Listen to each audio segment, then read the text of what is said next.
हे माता गौरा के हई ललन कैल तू भज तन मन। माता गौरा के हई ललनवा माता गौरा के हई ललनवा।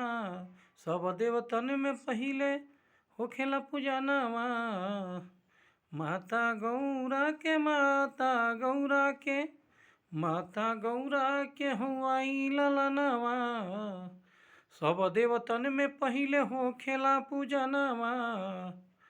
वक्रतुंड महाकाय सूर्यकोटि समप्रभाव। वक्रतुंड महाकाय सूर्यकोटि समप्रभाद। वक्रतुंड सूर्यकाय वक्रतुंड महासूर्यकाय। गौरी के माता गौरी एक हई ललन देख कर तू तो भजन। बाड़ा नसीब से लो करेला भजनवा। बाड़ा नसीब से करेले भजनवा। वक्रतुंड महाकाय सूर्यकोटि समप्रभा निर्विघ्नी कुरु देव सर्वये। वक्रतुंड महाकाय सूर्यकोटि समप्रभ निर्विघ्नि कुरु देव। गणपति देवा केहू कहे गजानन केहू कहे गणपति देवा। सब देवतन में होके देखत पूजनवा। खोल माता गौरा के ललनवा। देखहु माता गौरा के ललनवा। कैल तू भोजन कैल सुमिरनवा। माता गौरा के हई ललन कैल तू दिल से सुमिरन। माता गौरा के हई ललन कल दिल से सुमिरन। कल माता गौरा के ललन कल तू दिल से भजन।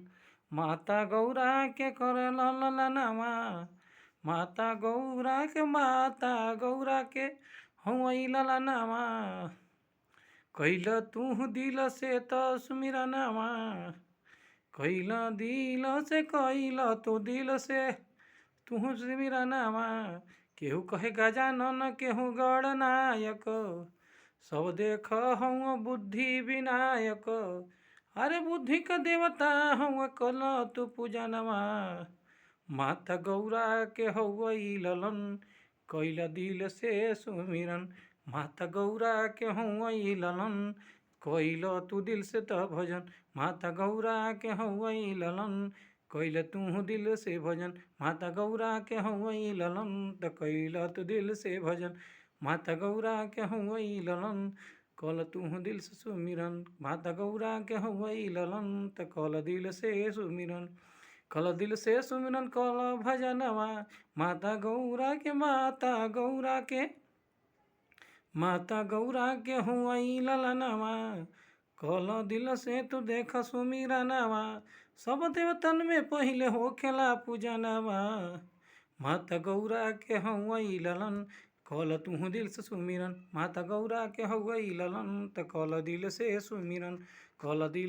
सुमिरन।